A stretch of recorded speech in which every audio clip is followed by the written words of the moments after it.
Yes, sir. Yes, sir. Yes, sir. Yes, sir. We here the one and only Rhythm Master. So what the intro be for the Rhythm Master, brother? I just have a stallion for him, you know, because he wears stallion. Stallion, you know? Yeah, man. Big up, Chris. Big up, Chris. This is, yo, I appreciate your time, brother, because I know you're a busy man and I know how life is. So I appreciate your time, brother. Yeah, man, anytime, man, anytime. You know, I just want to big up you and Soapy too, man. You know what I mean? As a matter of fact, you guys have a long history, you know? So I'm saying at some point you guys got to shift seats. Like, who's gonna interview who? You know?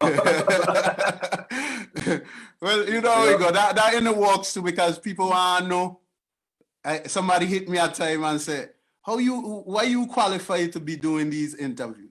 I said, that's a weird question. But then when I sit back and think about it, I say, all right, I guess it ain't really know who I be.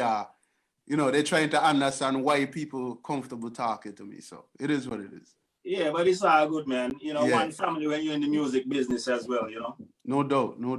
Yeah, well, I appreciate you guys, you know, giving me the opportunity to come on here and, you know, kind of, you know, let the people know a little bit about my history way back in those times with Grandmasters and Tornado and some other bands. Yeah. Watch it. It wasn't a choice, brother. Trust me. Enough people. They're like, yo, gotta get Chris. No, you gotta get, because you know I get Rascal, I get Steve at them. I say, you got to get Chris. And it wasn't. It was definitely a plan. So I say, let me reach out. You know. Yeah, appreciate the fans them. You know. Yeah, man. The fans them still respect and love you, brother. Trust me. But so how things with the corona though? Let me start with that. All right, to be honest with you, you know, America got a bigger problem right now than the corona, you know, because this racist thing that's going on right now is more of a focus for me than even the corona, you know. Yeah, I understand. But in respect to the corona, you know, I'm just trying to keep myself and my family. Still respect and love you, brother. Trust me. Yeah. So how things with the corona? I'm sorry about that. Yeah. So where you at now? Where are you based now? Yeah, I'm based in Fort Lauderdale. The corona, you know, is still out there circling. I mean, some people, you know, not really following the rules. But for me, I've been, you know, in for about 4 months now, man. I'm staying out those streets. You know, the only time I go out is basically to get food. You know what I'm saying? But I don't want nothing to do with the corona, man. No, sir. That shit rough. I rather hear about it, brother. No disrespect to nobody, but I just rather hear about it, you know? Absolutely, man. Absolutely. Yeah. So let me start with this, man. How you decided that music was something you wanted to do? Well, I said, to be honest, it go way back, man, because as a youth growing up in Monkey Hill, St. Peter's, you know, I had a bunch of brothers and things. And we all used to make, you know, little drum set and guitar and so in the backyard and make a whole bunch of noise, you know. So you go way back. You know, and from there, I just love music, man. So of course, you know, when I get reach into high school, basically, I end up in the high school band. Again, Ringo was the music instructor in high school. So a lot of people don't know that trumpet really was my first instrument. Trumpet. Trumpet. I was a lead trumpet player, man. But a lot of people don't know these things, you know. But trumpet was basically my first instrument, you know. And of course, from there now, I just, you know, get into the piano because I can remember, man, in the auditorium in high school, there was an old piano in the corner, you know. So during recess and lunch and break time, I used to just go in the auditorium and beat up the piano, man. You know, I used to beat up the piano, shit. So you know how I really end up in Grandmasters now. as a keyboard player was kind of shocking to me. Yeah. You know, because Ringrove now, right? I tell you, man, this man is a magic man. He something about this man, and I'm gonna talk about him a little later down. Yeah. But you know, he came to me and he said, you know, hey, you know, Grandmasters don't want a keyboard player, and I'm gonna have you play some keyboard with them, man, right?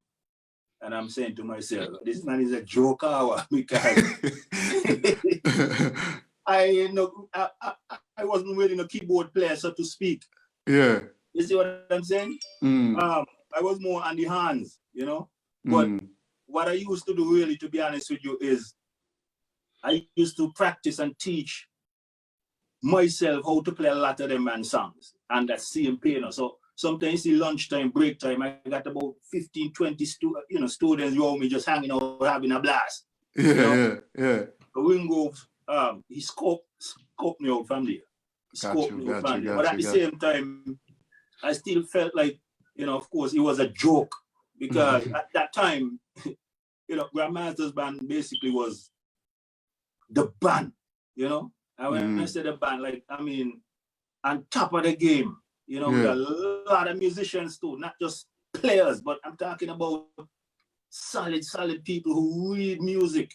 Yeah. And there goes this little youngster in high school, you know, get the opportunity to go play with a big band like that, you know. Yeah. So it wasn't easy, you know, because I was saying, like, I'm not even up to these man's standard, you know. I can't even read music like that. You know, I was self-taught, and I jump on the keyboard, taught myself a couple cards and so forth. And Ringrove came to me and said, man, look, I see potential.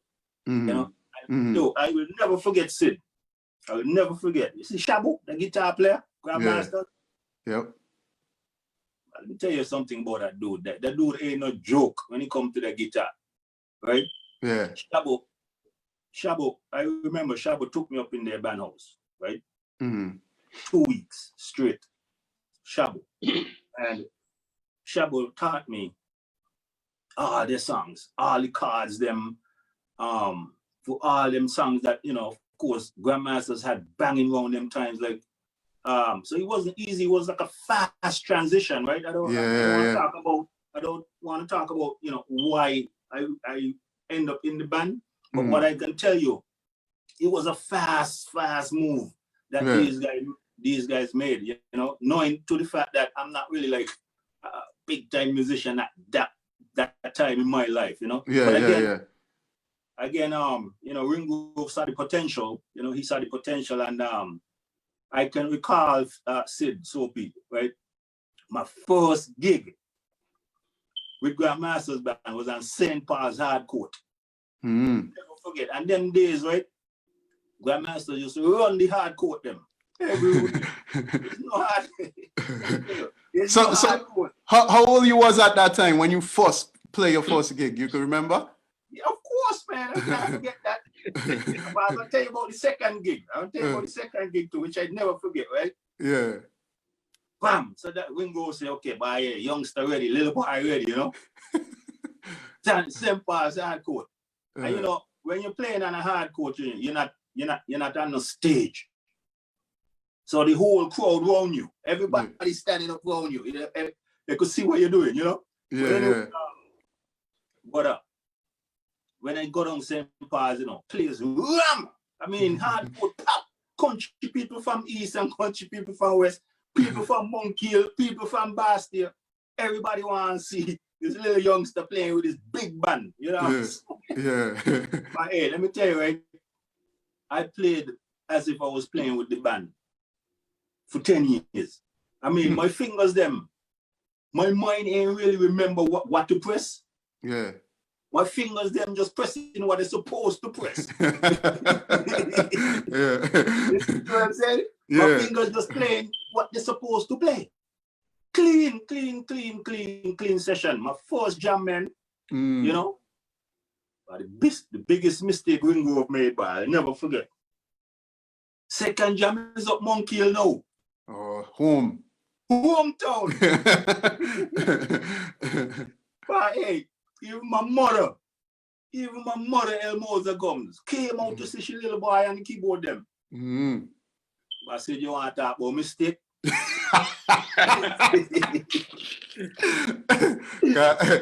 that pressure. But pressure, boy.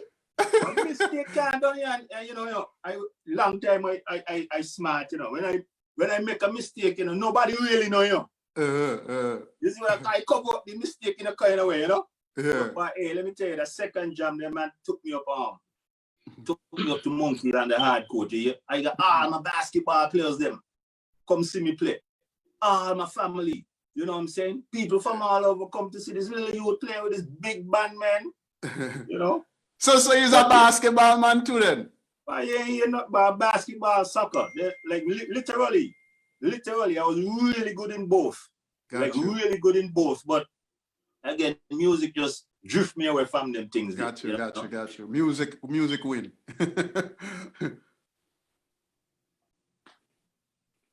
Yeah, man.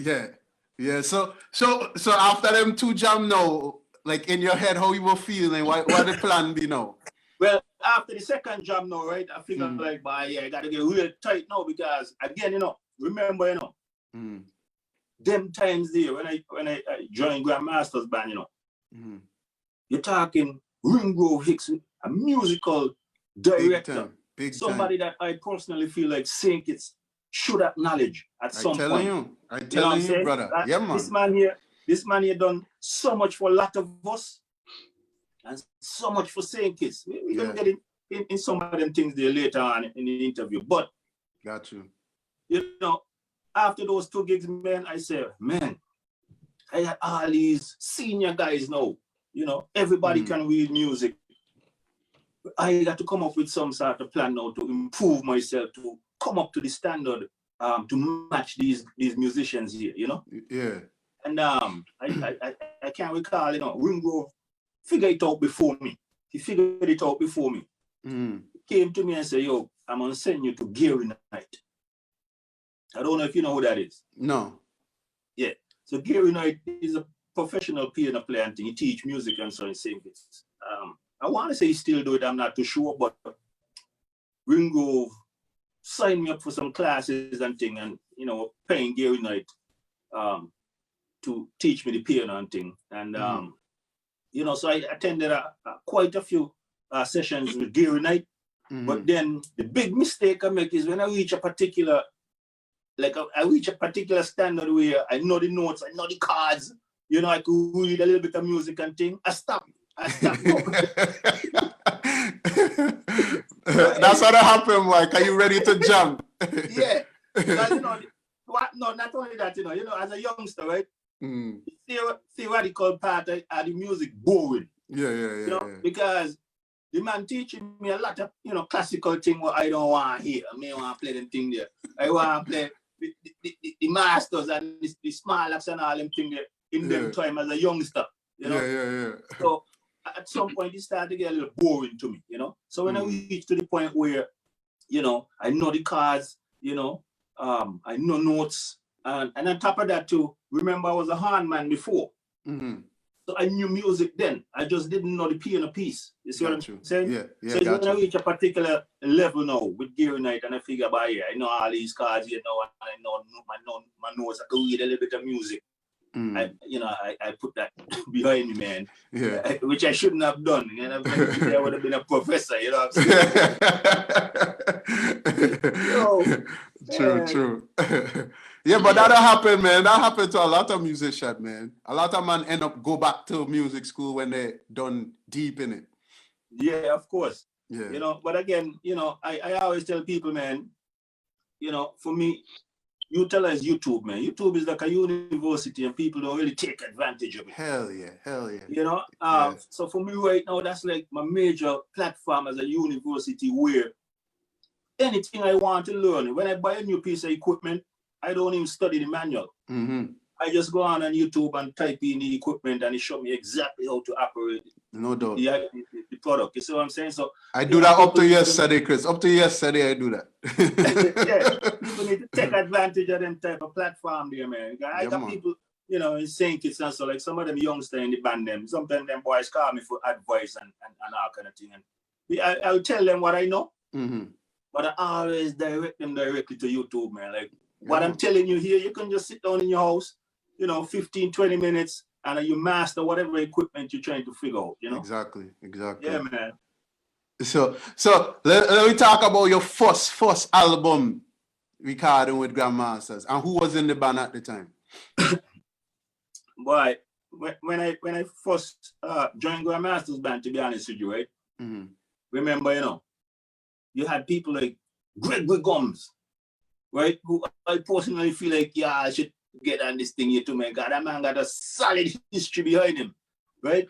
Yeah. Same time there, Gregory Gums and them man, they was in their peak, you know. Yeah. You know? So when I joined the band and them boys doing the album, I'm on the side. Just observing, you know? Yeah. Okay, let me see what's going on here. You know, I'm in a studio now, Asian Lamb Studio, you know? So when I first joined the band and get into the recording, I wasn't in the forefront. Okay. You know? I was more the youth who just sitting on the side and watching Asian Lamb touch the button and put on a little effect and, you know, memorizing all these things, because that's something that I figure out, I could do all these things here soon, but watch me. So again, you know, I when I went in the band, I was just staying in my lane, basically, you know. I was just staying in my lane, man, you know. So that was like, were you doing like recording as far as the rhythm and so yet you was program drum machine and so yet? No. No, I think them time there, I think Cracks, Glenn Hanley, I think he was the rhythm man them time, if I'm not mistaken.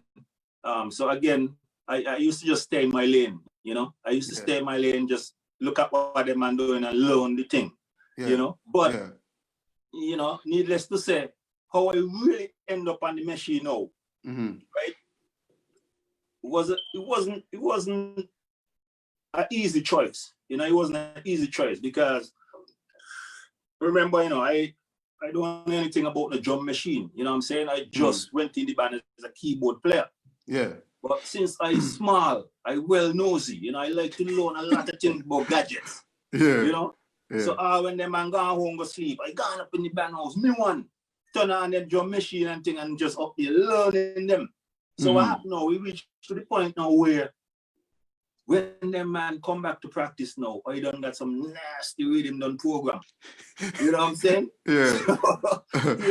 So you know, them man, you know, gone home, I gone back up in the band house and thing by myself, me and manager, you know, and I drop a couple more rhythm and thing. So it reached to the point now where, you know, them eyes were saying, boy, you look like, you know, look like really master and got to like take over the drum machine them.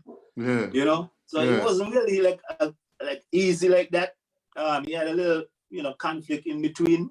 But at some point, Glenn figured out by this youth, he ain't no joke. Let me just let him man control with him back them. You know? So Glenn now end up as the mixer man. Got you. You know, and then from there now, you know, I start to be myself, be more creative. You know, just programming a whole bunch of rhythm and thing. That led to the band, you know, to be like successful over the years when I was on the drum machine, because rhythm was a big deal for me back in them time. You know what I'm saying? Rhythm was a big deal. And to be honest, when I start programming them rhythm there, right? And you know, like Drove Your Morning and so forth, and I see how, you know, the crowd just, I mean, people just bouncing, jumping. Sometimes the chapter man got to wait and you got to like stop the rhythm, because when you say yo, 1, 2, 3, 4, and you drop a rhythm and you see them man from Mac Night and man from Newton, and hey, I never see man bounce like like you know, a wrestling ring, you know. I'm telling you, escape bounce is a different type of bounce, brother. That's it, right? I'm on the truck. Right? And I'm on the truck, you know, and I know my heart rhythm them. I know my heart, and I used to program some particular rhythm in a style to just make man bust face, so to speak. But when I say that, not in a bad way. I mean, because the man bouncing so much, right? Yeah. Of course, people are getting hit, but when you get hit, you know, nobody really watching the face. You either hit back, Yeah. I just go to the side, you know. But man, I remember my initial stage of programming when I really started getting to the groove, man. I used to program some deadly rhythm that, you know, of course, people just used to love, man. Up to today. This morning, somebody text me and said, "Well, I could remember almost all you banging with him. Them. You still remember things I don't even remember." Of course. Yeah. Because you bring in a feeling to somebody, you know, it might not be something you hear every day, but they gonna hear it every day because you programming the beat, so sometimes the beat gonna get old to you, but not to the audience, you know. They gonna love that. You check? Absolutely. But and I you know, I'm gonna trust Smiley in here now. You know, I was gonna save him for later, but you know, I'm gonna try him in here now because this can't relate to Smiley. Yeah. Sometimes, you know, when I pull Smiley in the band, right? Oh, wait. Is you pull Smiley in the band? Of course, me pull Smiley in the band. What? Tell us how that went, man. You can't skip that. I you know, no disrespect to nobody, but Grandmasters used to play for a lot of Queen shows. You know what I'm saying? Like we all around St. Kitts, every Queen show, Sunny Point, St. Paul's Queen show, Kayan, Mali News. I mean, we everywhere, man. And I remember at one point they were saying they want another singer. You know what I'm saying? I think Gregory was still with the band them time there too. And we go Kayan to play for Queen show, and I saw this little black youth on the stage, you know, with a sweet voice and, you know, with some white teeth. You know, everybody said, "Yo," I said, "Who are you?" He said, "That's a youth from Mali." You're thinking, I said, "Well, he ain't so bad. You know, I think we could give him an opportunity, you know, and bring him in." But you know, back in them time, to be honest with you, said if you ain't got a particular look, you know, people will kind of discourage you. You know, like he ain't look like no bandman. You know, if you know what I mean. Of course. You know, people feel like when a bandman, and I get it, you're supposed to represent a brand. You know, because for example, like when we go travel and thing, and let's say we go New York, and you know, Gregory and myself walking, people don't know this is the band, you know, for some reason. People don't know you're part of the band because of your swag. Yes. But you know, of course, them time it was Smiley ain't really gonna swag, you know what I'm saying? Young youth from the country. But the time that, you know, I had met my name in Grandmasters where it come to a point where Ringo just started to show me some respect, you know what I'm saying? Of course, you earned that, yep. So man, you know, man pulled Smiley in, we pulled Smiley in the band. And then, you know, of course, some man didn't really like it, you know, but regardless, you know, Smiley in the band. You see what I'm saying? Yeah.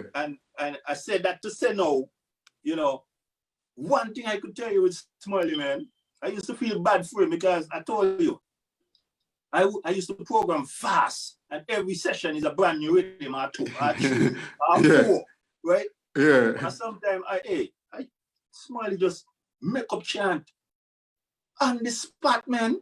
When I drop a new rhythm, you know, Smiley just look back with them white teeth and he's smiling and he watch me. You know? Yeah. Well, you're like a lot of stupidness in the rhythm master, you know? Yeah.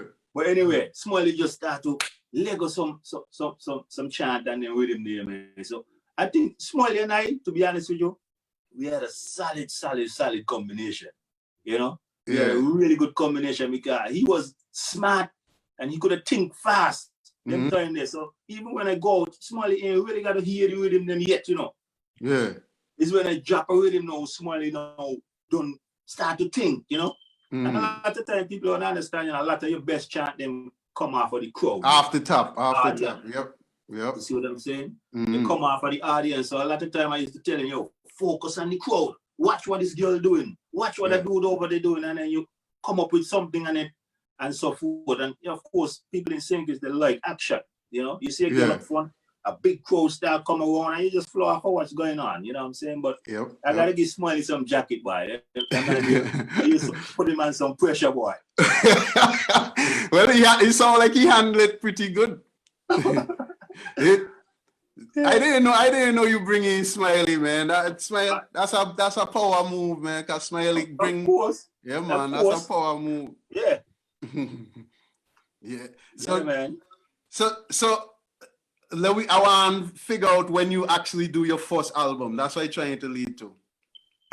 That you produce. Yeah. So when I start to, you know, of course, program the machine and so forth now, right? I started to be me now, like, okay, this is Chris, this is the rhythm master now. So we go, you know, of course, give me the lean when now, like, yo, that's you, you know, just take over things now, you know. So when I start taking over the thing now with the drum machine and thing now, I get onto the writing of the songs, which a lot of people don't really know, but again, I gotta give Smiley some credit because I basically used to write all the songs then for Grandmasters during my time. Gotcha. You know what I'm saying? Almost 90%, if not more, of the songs then when I was with Grandmasters, when I took over, right? From the arrangement to writing the songs then. And again, when I bring these songs to Smiley, and I say, yo, Kitty Champasse, we gonna show all the foreigners how we jam in the SK. Smiley just go boom, go to the mic, bam, bam, bam, bam, bam. Like nothing. You see what I'm saying? The man was really quick, man. Got you, got you. So when I started to like do the rhythm master is when I really start to come down with all his banging rhythm. And of course, all his banging tracks, you know what I mean? You got Gishy Bull, you know? You got to show back your body, girl. Boy, show back your body, girl. That don't play all no. Oh no. If that ain't playing a party right now, session point. But let me tell you, right? Show back your body. Let me talk about that song then. And it mean if you all realize, you know, back in them time there when I used to program my rhythm them, they was very simple. It's not a lot of confusion and a whole bunch of noise going on. Exactly, you know? exactly. Because bear in mind, you know, I had one of the best guitarists in the world, you know, ain't nobody could strum like Shabo. Yeah. Nobody could strum like Shabo. So when I program with him, you know, I got to program with the sense that I got to leave room for my guitar player. Got you. You know, because Shabo strum was a brand, you know, that was a brand for Grandmasters. You see what I'm saying? So when I program these with him now, I got to program, you know, with my musical ability as if it's a song, but it's still a rhythm. You see what I'm saying? So you could, when we play with him, right, you could play chords with them rhythm there. Instead of just going on the road with just a whole bunch of confusion. Yeah. So a song like Show Back Your Body and thing, I will never forget how I came up with that song there. You know, we were playing for a boat ride, right?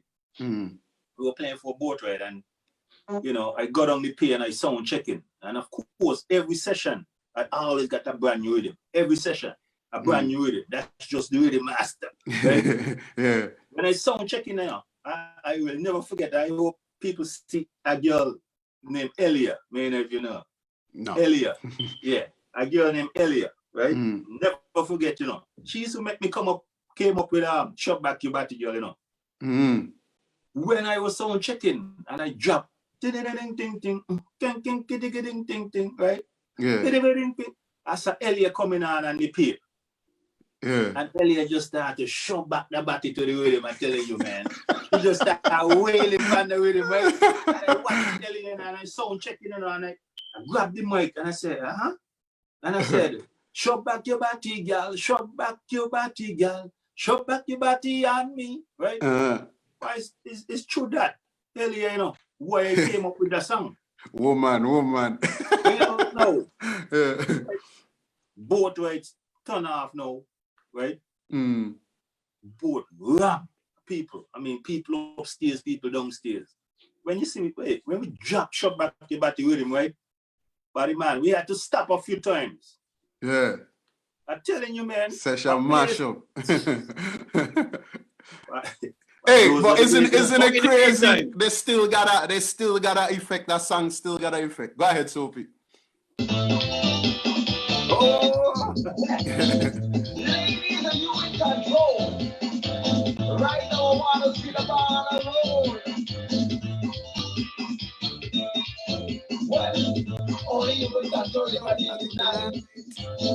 Push it back and just let it roll. All right, see it there. Yeah, man. And like I said, that song still got an effect, brother. Still. Well, watch it, right? Masters travel.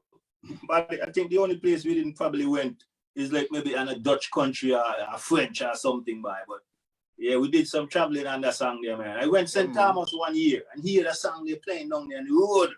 Yeah, man. Yeah, man. You don't really get that, man. No. You know what I'm saying? You don't get that. I hear what? But that's a big song, by. Yeah, man. You don't understand how big your song them really are, you know. Yeah. You don't. Yeah. It's the fans them is who really show you by the song is a big song, you know what I'm saying? Yeah, man. But again, you know, it shot back your body and Gishy Bull, you know.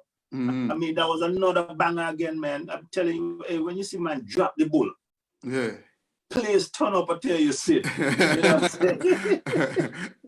Hey, we gotta write co-host for you, you know, because Soapy is like I want to say Soapy is the biggest Masters fan I ever know. You. I tell you, you know. But Soapy and I go way back. I remember that time I said we came to New York to play with Soapy them, you know. Mm-hmm. And you know, I reached in the session, you know, I'll never forget it. And Soapy reached now, you know, Soapy came in the session like Robocop, right? Yeah. What he look like? Soapy looked like he came to just show off, you know? Yeah, man. The man ain't even smiling. Yeah, man. Yeah, boy, Soapy, boy, look like that man coming to kill man tonight here, boy. You know? I never forget him, you know. #1 guitar. Yeah, man, Soapy. What? My my big tune was Limbo, though. Why, That was my big tune. Yeah, Lingo on the left, Lingo on the right again. Yeah. I mean, those kind of songs is literally when you know, of course, when we play those songs, they're like on the road. Mm-hmm. You really got to take a moment to stop.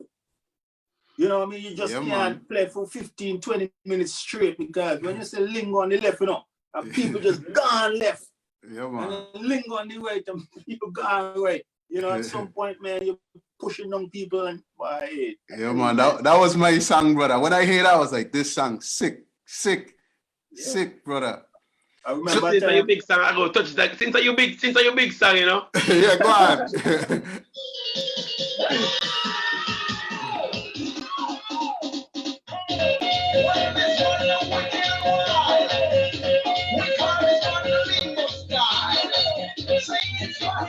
Rank speed. Everybody you should know, nothing at your photo, and you millennium. The master system ready to make you jump up on you millennium. Yeah, man. Big tune again. But go ahead. One of my favorite tunes, you know, seriously. Mm-hmm. It didn't really get a lot of recognition, but it was a really good tune. I think I wrote the tune just for St. Kitts Music Fest, right? Mm-hmm. We had a tune they call Sky Decoration. Man, if you remember that one there, you know. I remember that one, yeah, man. Yeah. But you want to see, wags and flags in the air? Yeah. You know what I'm saying? It's so much, I mean, and then them time there too, you know. Like when I start to get in my peak now, right? Band clash, you know, was a big thing, you know. You know, band clash was a big thing. So that alone now, when you see you going up against another band now, you know, you home, you're just preparing and you're setting up some serious rhythm for this band clash here because you're like, you got a point to prove. You know what I'm saying? Yeah. So those were the days, man. I miss them days there with the band clash to me because I used to look forward to them, you know. Yeah. And of course, I was this rhythm man where I used to like to drop some trash talk samples, you know. The tease people, you know. Yeah. You had a wicked one time with Kelly, right? I Sure you want to touch that one there, right? Yeah, man. That's what we're here for. We are scared to touch it already still too, you know. But since I'm going to be my sample, I don't get a little piece again. Just a small little touch again.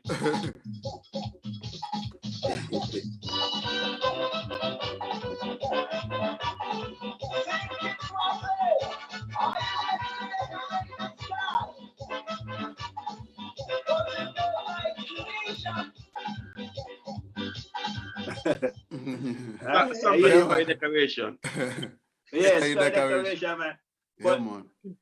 well, yeah, like I said, you know, with the Little Rascal, you better watch and learn sample, right? Right. Hey, I think that one there kind of mess with our relationship a little bit. Yeah. You know. Yeah, I think so. I think he had hurt him a lot, you know, because you know Rascal and I we never really like buddy, but we'll heal up on another. Yo, what's going on and thing, you know. But what really make me drop the sample, you know, right? To be honest with you, Little Rascal better watch and learn, right?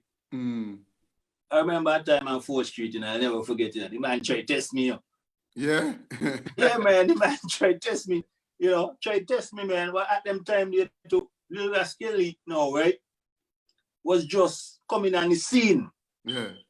You see, he was just coming on the scene. Cause I remember Bookner is really who used to run things them time there for small acts. Gotcha. You check? So when he messed with me that time there on 4th Street, you know, verbally, you know, I'll never forget, you know. I say, wait, this man, you know, like when you pick a mango too young, and then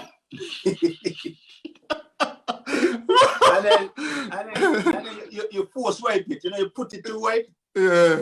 And then when you try to eat it, it ain't sweet. You see what I'm saying? I got you. I think that was what was Kelly's problem. When he come on the scene, you know, he wanted to come and just figure like, oh yeah, I'm the man. No, you don't work like that, man. You know, you gotta build your stats and build your repertoire and show the people them like, yo, you know, I got something here to give to the people them that you're gonna put your name on the plaque, you know? Yeah. So again, I say, man, you know, let me touch him up a little bit, you know, let me touch him up a little bit. Nobody really want to mess with the rhythm master like that, you know? Yeah. So, of course, when I dropped the Little Rascal, you better watch and learn now. That there was a big deal in St. Kitts. Yeah, man. You know, I see 4-year-old and all coming down the street and say, Little Rascal, you better watch and learn. You know what I'm saying? But, you know, I really want to touch that too much. Rascal, you're my boy, you know, but still, remember, you know, when I was with Grandmasters, I had some big samples, you know. Yeah, man. I had some, when I came up with this sample about music with more muscle, right? When Juve Money, when you know, of course, we coming down, you know, something band running because Masters got the power, and something band running to the left and running to the right. You know? And of course, when I drop the sample and music with more muscle, that thing coming through the system so powerful. You know what I'm saying? What else? I had so much samples, man. And by them time that when Kelly come on the scene, you done had Road March under your belt, right?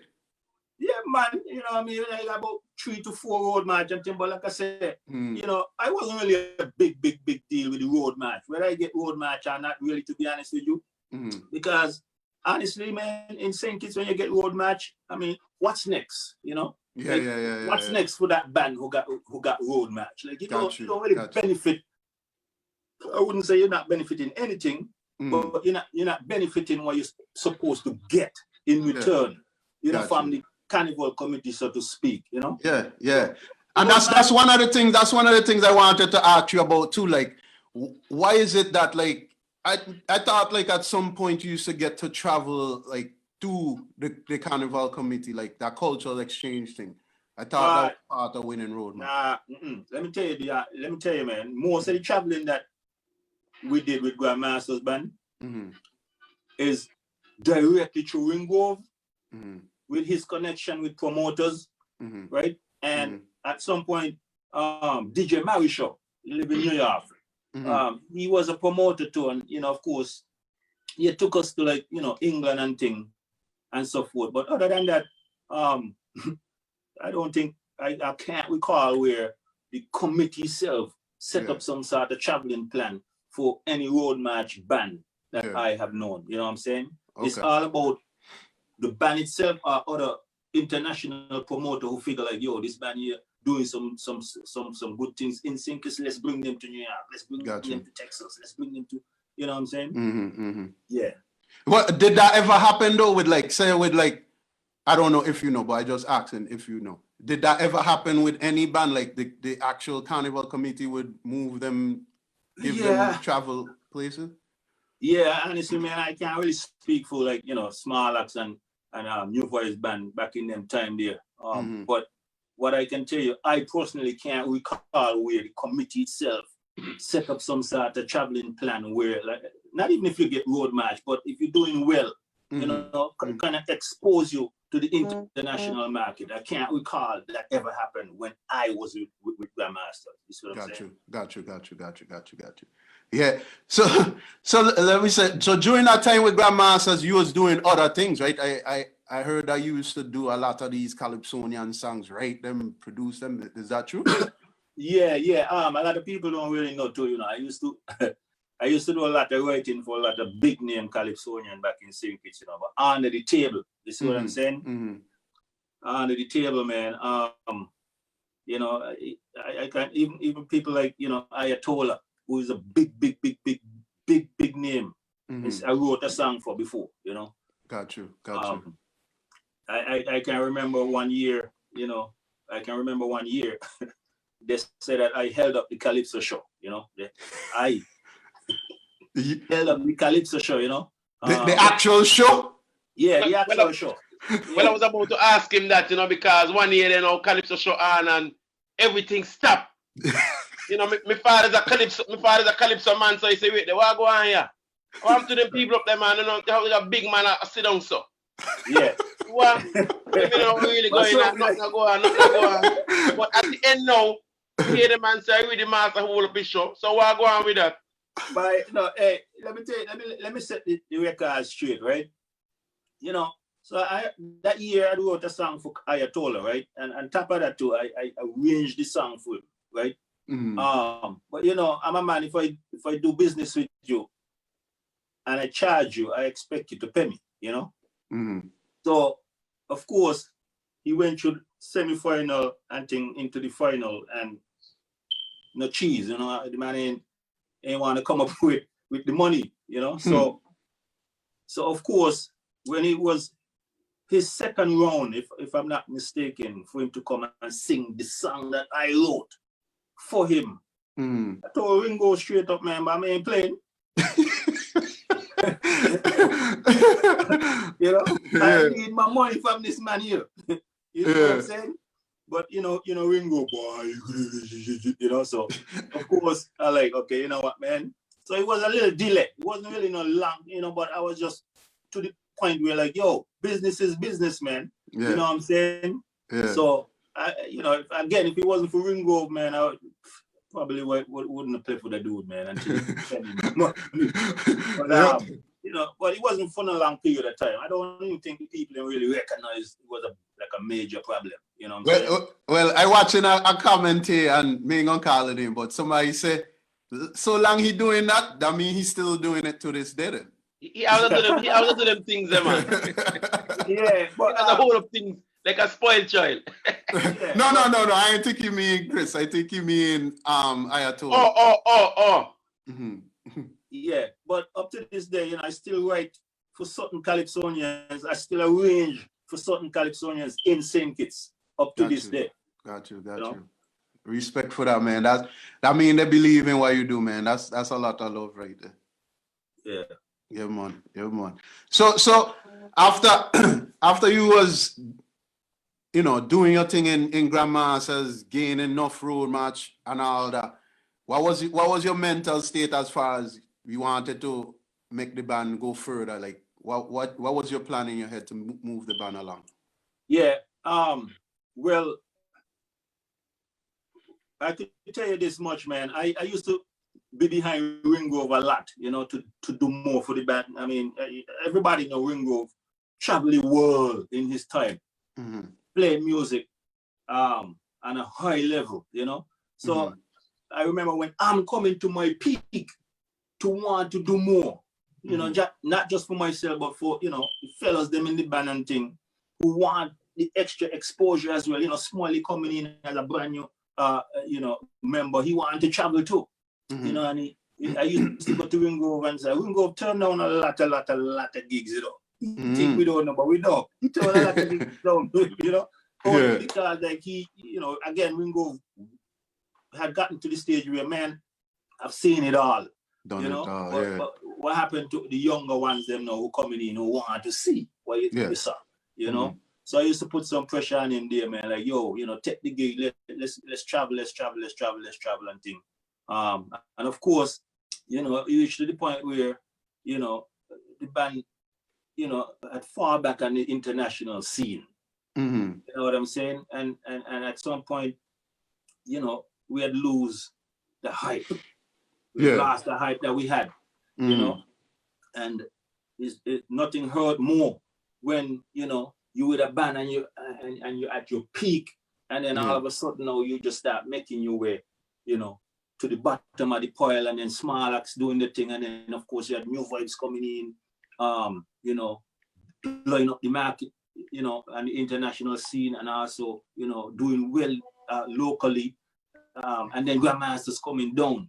You know, so at some point, man, we had to figure out, like, yo, how are we gonna get back up in the ring? You know, how are we gonna get back up in the ring, man? And as much as you know, we were going down, I always have to give respect to Ringrove, man. Even when people never used to hire the band, Ringrove used to keep the band name alive. You see what I'm saying? So we still used to be playing out. So when you see the band name so clean, and we playing out, and eventually now the band start building back up its stats, you know. But again, and that happened to a lot of bands. Sometimes you up, sometimes you down. Sometimes you win road match, sometimes you don't win road match, and sometimes your best song, right, go to waste, you know. Yeah, man. Sometimes the song that you get road match with is not really your best song on your album. Got you. You see what I'm saying? Yeah, got you. Yeah, this thing with bandmen, you know, it can go east, west, north, or south, to be honest with you. Yep. Hard to keep bands together for the most part too. Like, and that's why people to keep a same mindset. And you see that name Grand Masters, right? Let me tell you, man, Ringrove Hicks, I waiting for the day for St. Kitts to acknowledge that man there, you know.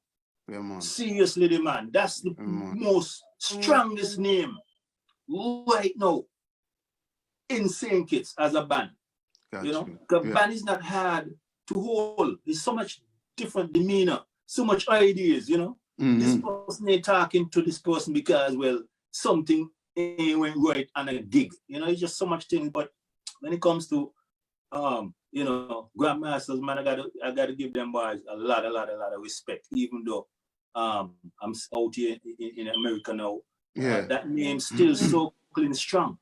Yeah, man. Yeah, you know, man. That name still show, and man like Saxman, Alex, right? That man keep in touch with me on a daily basis. Like, that's a brother from another mother.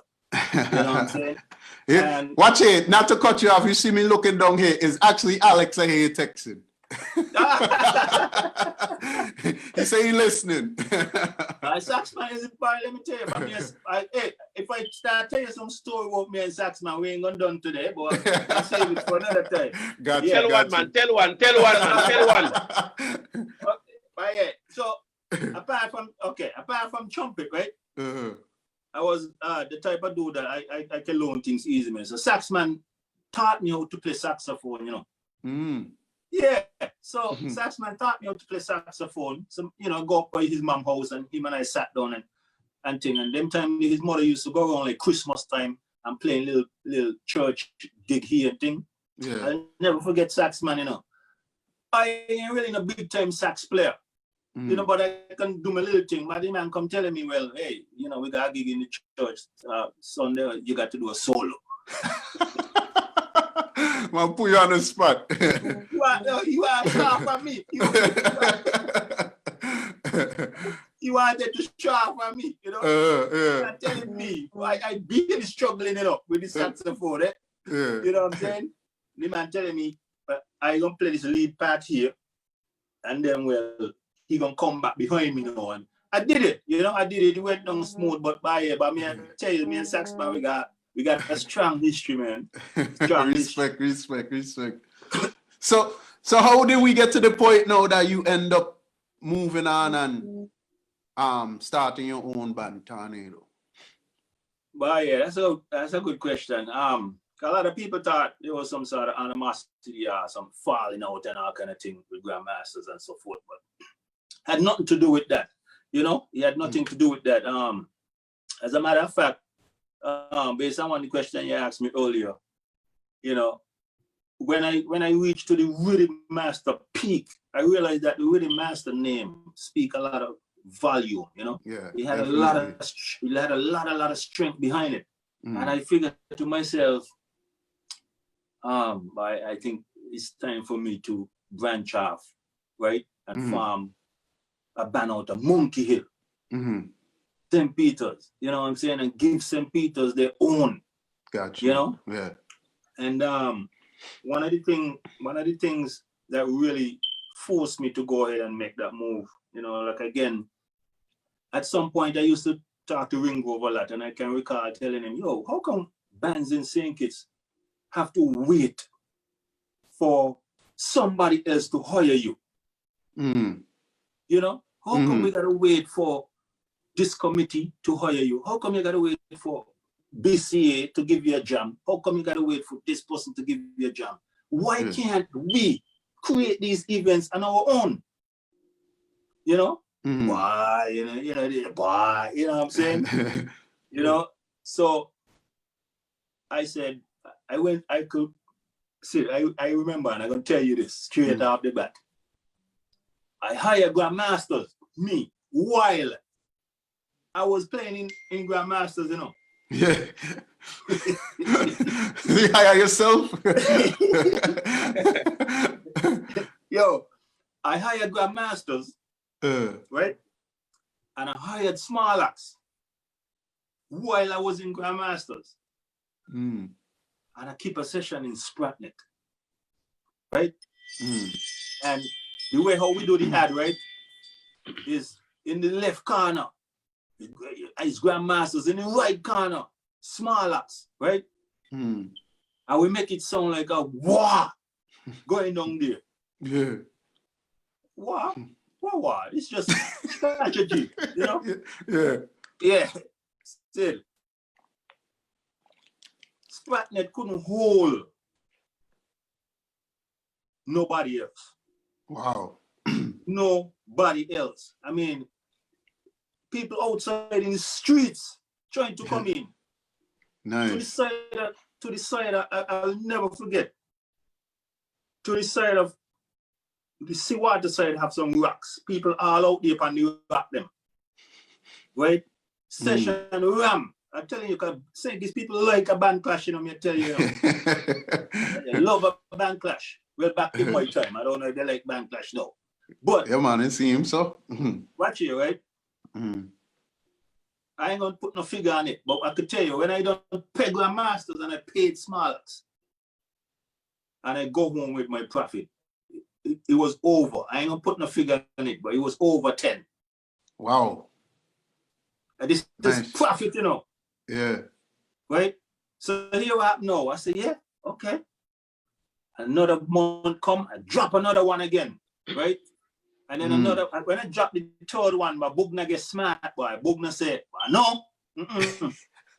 You got Bugna figure it out. Yeah. Bugna know when I drop the third session, right? Bugna figure it out. He said, boy, we're gonna go 50-50. Bugna say you ain't outsmarting me this time. Bugna said, boy, I know the master boy. No more hiring. We're going in and this year 50-50. Cause I telling you, the man ain't blind. I keep in this session on his partner, right? I'm gonna tell you, please sell off. You see what I'm trying to tell you? Yeah. Sell off, man. So like I said, Bugna get smart and Bugna walk out by 50-50 going forward. Yo. But I still got a lot of respect for, you know, like people like Bugna and thing, Mr. Wall, of course, because I always say, like, you got Bugna and Mr. Wall, right? You got Stiba and Mention, and then you had Willie Master and Smiley. You know? It's like the combination then was like just for itself, because don't care what, everybody had their own style. Small Acts got their own style, New Vibes had their own style, and Grandmasters got their own style, right? Heck yeah. Heck yeah. I not to cut you off, I touch on that with Stiba and Raskelly. In your time, everybody sounded different. To me, and people don't get upset when I say this, and I ain't gonna back down from it. I just hope they would understand. When you there in St. Kitts, are you in the VI, to me, you can't hear that these bands sound alike, because you're there, you're in the mix. But me on the outside, to me, you can move around lead singers in St. Kitts and you ain't really gonna tell anymore. To me. Back then when you was there, that wasn't the case. Yeah, but like I say, you know, right? Apart from just the band sound itself, like, you know, like I said, each band, like they were Stiba program, he programmed his style, Bugna program his style, I program my style. But if you got to take away, for example, Mr. Wall from Bugna now and put somebody there, it changed the whole dynamic. Exactly. You see, it changed the whole dynamic. Yeah. You see, if you got to take away, you know, Mention from Stiba, it changed up the whole dynamic. It's not going to be the same. No. It's not going to be the same. And people need to understand, when you got the chemistry going, and the chemistry don't brand that sound, you can't just put anybody to replace these things here. You know what I'm saying? And that's just how it is. And like I said, and you know, I could talk about Grandmasters, Small Acts, and New Voice back in my time. Another thing, everybody had their own crowd. Yeah. Everybody had their own crowd. You know? So when it comes to like Juve Morning and Last Lap and all that time, when you bust a band on the road, right? You either got to be really, really good, really powerful, right? Maybe something just happened to the other band, you know? But every band got their own people. Every band had their own people, you know? So again, for you to bust a band, you have to be really banging, right? With the rhythm them what the people they want to hear. Of course, something happened to your system, your chop, your chapter, whatever the case is, and so on. But in my time, to be honest with you, everybody had their own audience. You know what I'm saying? Got you. Yeah. So how like after them jams and so, like I was asking a little bit earlier, like how the tornado thing came about, like how you decided to do it. Yeah. So of course, you know, when I reached to the peak now, where I figure like, yeah, but you know, Monkill definitely got to get their own, man. I figure like, you know, it's time for me to branch off. And then time me to my brother, you know, Junie, Junie Abu. Yeah. I pull him in Grandmasters with me too, you know. So he literally was the bass man for Grandmasters while I was there in the last piece of Grandmasters. So of course, being my brother, I already know I had a bass player. You know? And then my next step was to figure out now who are gonna get on the front line. You know what I'm saying? Who am I gonna get on the front line? So I had Daddy Source, who was a part of 14 Minus. Yeah. I had him with me for Tornado, and then I had Ike, the Real Right. Right? Yeah. But hey, between me and Ike, he's one of the best singer in St. Kitts, you know. A lot of people don't know this, you know. Easy. Yeah.